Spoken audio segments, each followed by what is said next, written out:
Assalamualaikum. Sihat nanti? Ya, Sihat ke? sehat.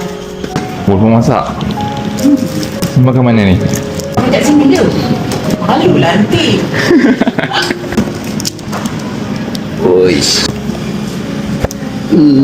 Apple pie. Cantik ni. Ni untuk? Alas. Alas. Alas.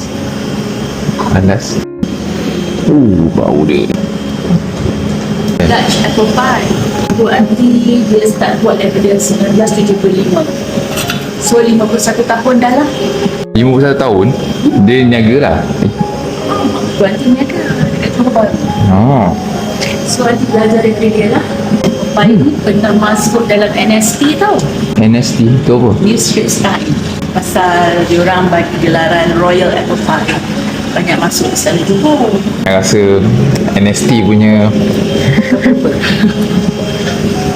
Bismillah. Buka tangannya. Boleh tak? Makan dengan vanilla ice cream. Oh, yes. Kalau Aunty suka dia macam ni je. Boleh tak? Dia punya keras dia tak kerang kan. Lepas tu tak ada lembut sangat sampai pecah. Sebab kita bilang kat kan. Apple pun dia tak adalah selalu manis, tak adalah tak manis, just cukup rasa dah. Yes. Kadang-kadang apple dia lebih masam kan. Apple hijau ke apa? Oh, okay, hijau. Granny Smith. Tu campur. Memang Hijau. purely hijau. Tak adalah kuat sangat rasa masam dia. Okey tak? Meat pie. Meat pie. Nanti cakap apa? Nigerian. Nigerian meat pie.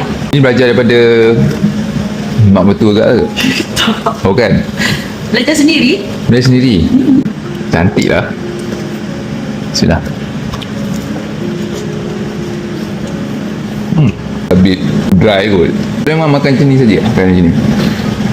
Nigerian memang makan dry tu lah. Tapi inti banyak. Tapi rasa cukup rasa lah. Tapi itulah untuk saya kot, maybe saya dah biasa makan benda yang tak dry. Bila makan macam ni kosong, selalu orang Malaysia dia apa? Chili sauce. Nak chili sauce? Tak ada. Niaga daripada rumah lah ke?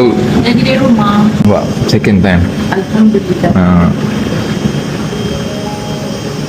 Ada beza. Order. Hey.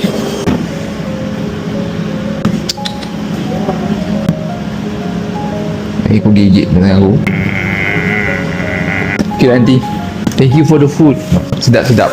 Alhamdulillah. Bye meow.